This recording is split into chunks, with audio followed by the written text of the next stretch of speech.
अस्सलाम वालेकुम नाज़रीन, मैं हूं वही बेइज्जत और आप देख रहे हैं द डेली बात। नाज़रीन, जरा आंखें बंद करें और सोचें। आप एक आम से कमरे में खड़े हैं, अचानक आपके सामने रोशनी का एक दायरा बनता है, जैसे हवा फट गई हो। आप एक कदम आगे बढ़ते हैं और पलक झपकते ही आप लाहौर से न्यूयॉर्क पहुंच जाते हैं, या शायद जमीन से निकलकर किसी ऐसी दुनिया में दाखिल हो जाते हैं जिसका कभी इंसान ने नाम तक ना सुना हो। ये सुनकर आपको लगेगा कि मैं कोई फिल्मी कहानी सुना रहा हूं, लेकिन सवाल ये है कि क्या ये सिर्फ कहानी है या फिर हकीकत में हमारी जमीन पर कुछ ऐसे राज छुपे हैं जिन्हें पोर्टल्स कहा जाता है। नाज़रीन, दुनिया की हर बड़ी तहजीब में दरवाजों का जिक्र मौजूद है।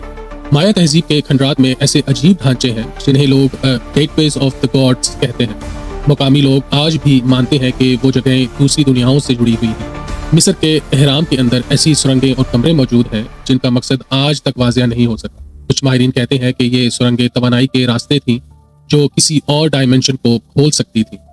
हिमालय के पहाड़, जहाँ के फकीर और दरवेश सदियों से दावा करते आए हैं कि कुछ ऐसे गार हैं जहाँ से इंसान गायब होकर किसी और जहान में चला जाता है।